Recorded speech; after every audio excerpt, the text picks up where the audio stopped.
And now, the moment you've all been waiting for. You're tuned in to Tapped Out. Hosted by Brendan Tobin and Sean Levine. Only on the BetQL network. Chiefs win, but don't cover. They win the game by 7 at Arrowhead and move on to their 5th straight AFC Championship game. How about that? 5 straight AFC Championship games. They'll take on the winner of Buffalo and Cincinnati. Who you got in that one, BT? Cincinnati. He's a Burrow guy. Okay. I respect it.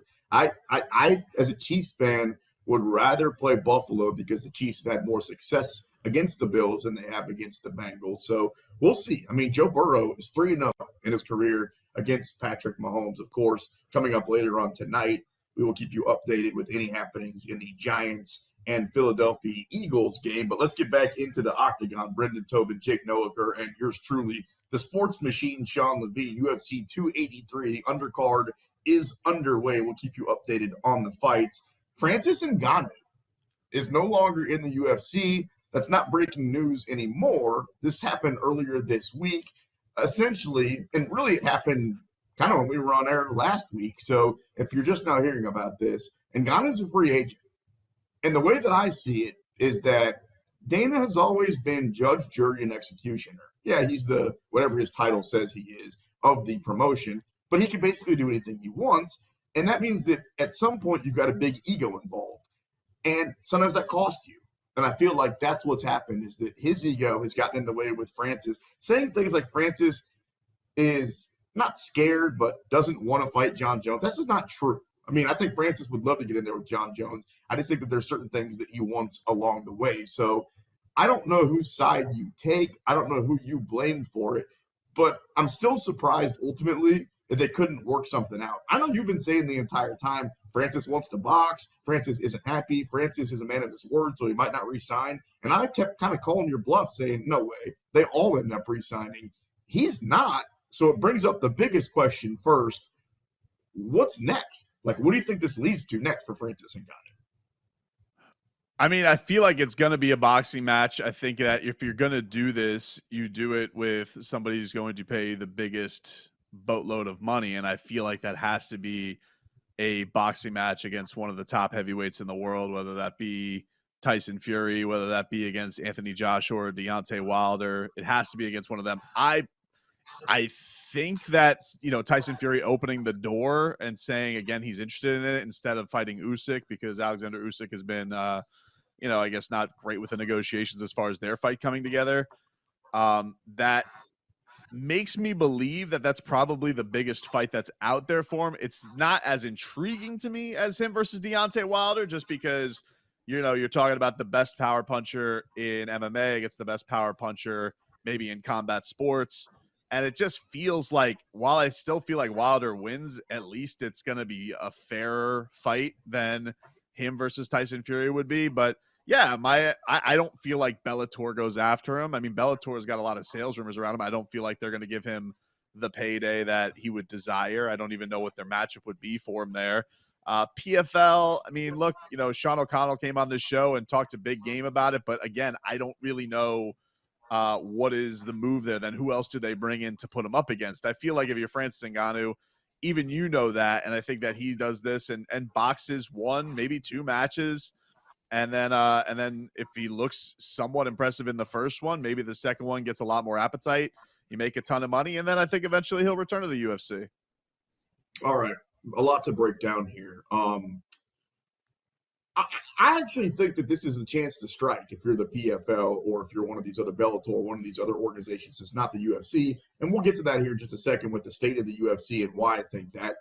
But if you've got Francis Ngannou, who is literally and figuratively one of, if not the biggest fighting free agents that we've seen in a really long time. It seems like the UFC, like I know Nate Diaz and guys like that, but let's face it, Nate's probably had his best fights behind him. He's still a big name. And Ngannou might still have 4, 5, 8 great fights to go. If I'm one of these other organizations, and I know you have to come up with the money for this, and Jake Paul's got some money, he's affiliated with the PFL, I get in Francis' ear, and I go, all right, here's the deal. We're going to give you what you asked for. We're going to give you just a 1-fight deal. $25-30 million plus pay-per-view, and we're going to find the biggest name that we can put you up against to really make a splash, like Brock Lesnar. And I know that he's under contract right now, so I don't know if that would technically work. But let's say it did, for the sake of this conversation. If another promotion got Brock Lesnar in a UFC fight with Francis Ngannou, let's call it in 6 months, they both have full training camp, that's the biggest fight on planet Earth that you can make right now. And that's how another promotion becomes relevant. So you offer Francis and Brock 20-25 off the top plus pay-per-view. And imagine all the pay-per-view. I mean, everybody in the world's going to be talking about that. To me, that's the one. To me, that has much more interest than a Tyson Fury and Gane fight. I mean, yeah, if you had that type of fantasy land where Brock Lesnar was going to be able to, but like Brock Lesnar hasn't fought mixed martial arts in years, those are great numbers you're throwing around. I don't think the PFL has that kind of money to throw at anybody. I think that, they're doing some cool things, but their pay structure. Jake Paul's got deep pockets, man. Jake Paul's not. Hey, Jake Noaker, do me a quick Google search because that's always true, and find out what he's worth, Jake Paul, because I think that he's worth enough himself that he could put up, I don't want to throw a number out there, several $1 million to both of these guys to make it appealing. Because here's the problem with these other promotions that are trying to make the come up. 30 million, that's it? That's his net worth? All right, well, maybe not. I thought he was worth significant. I don't know what you're talking. What do you think? He's Elon Musk? What the hell are you talking about? I thought the dude had $100 million in the bank. I'm not gonna lie. Wait, 310. All right, Jake, you better figure this out. What is it? There's a big. Jake told me 300. You're making me look like an idiot, Jake. Jake typed in 30 million, and then he typed in 310 million. Now I just don't. No, you're an idiot because you feel like you're an if he's worth $310 million, he needs to figure this out. He needs to get Francis Ngannou. He needs to figure it out. Jake Paul, who's not a fight promoter, needs to figure out how he can pay Francis Ngannou. Don't belittle that guy. I get it. He's the Disney guy and all that, but he also is one of the more important voices and names in fighting right now. And he's one move away, in my opinion, from being really relevant. People what is that move? Watch him box. People talk about him, and now that he's tied to the PFL, and a lot of and his admitted is that a lot of his boxing pay-per-views have flopped. They've been bad business.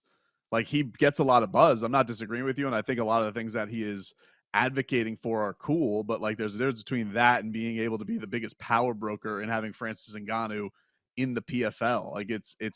We're talking about two different avenues here.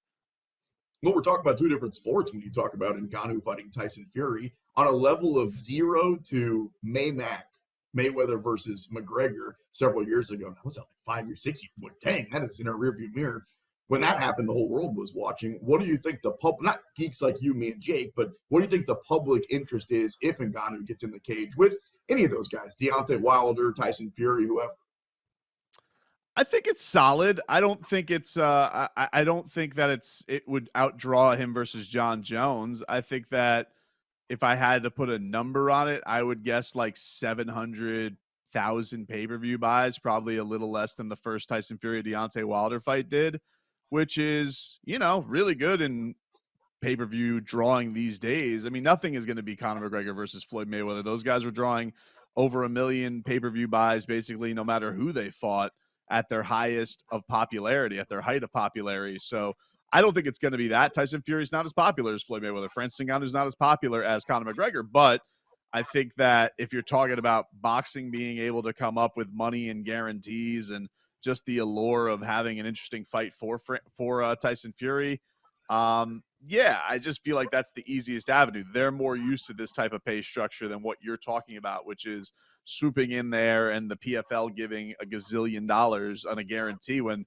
they've ventured into pay-per-view once with Kayla Harrison and it was abysmal. It drew nothing. So I feel like they would be. I think it's a cool thing to say that you're a renegade promotion, and I think the PFL does a lot of cool things. But it is a lot. I think it's going to be. I think one of the reasons the UFC let Francis blink on this is because they knew there's not an MMA promotion that's going to be giving what he is demanding. So, do you agree with me that it's so? Who are you pointing the finger at? The fact that Ngannou is no longer here, just that he didn't want to be there?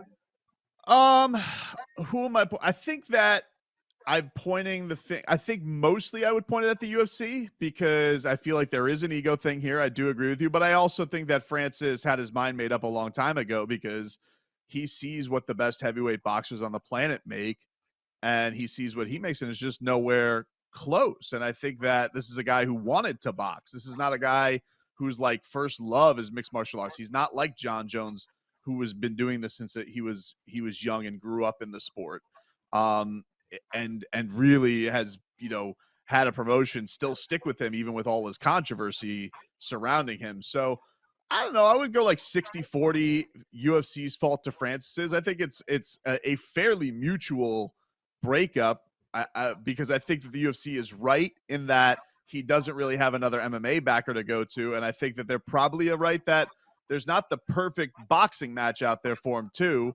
But I think Francis would rather be wrong and try and get that money in boxing than he would be, you know, fighting for what he doesn't feel like he's getting, not getting what he deserves in UFC. We got about 90 seconds left. Brendan Tobin, Sports Machine, Sean Levine, talking a little fighting here on the BetQL network. Where do you think, now that we're in 2023, the state of the promotion is? I mean, obviously, Dana had the bad publicity on New Year's, and now we've got the whole gambling stuff going on. And really, let's face it, the two best, or at least most popular fighters haven't fought in the last couple of years with Conor McGregor and now John's going to be back, but it's been a 3-year layoff, essentially. We don't have a light heavyweight champion or a heavyweight champion right now. It feels like you got to shower after you watch these fights, right? It just feels a little dirty. We did have a tough year. A lot of main events ended in injury. That was the thing. I think the biggest thing out of you said, the gambling scandal is the one that worries you the most. Obviously, we're a gambling show, so not feeling like the sport's completely on the level is is concerning for sure. Troublesome. It was also, but I think also part of the awesome of it is this was a year where we had crazy upsets and crazy dominant champions lose. And while that may not be the best for business, that is the appeal of the sport, in that anybody can win this.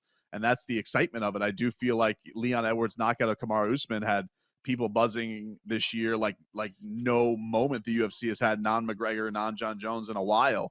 But yeah, certainly there's some hurdles they got to get over to have a better 2023. No, they definitely have a fight on their hands. And guess who else does? You. That's right. Coming up next, myself and my co-host, Brendan Tobin. We fight right here on the BetQL network.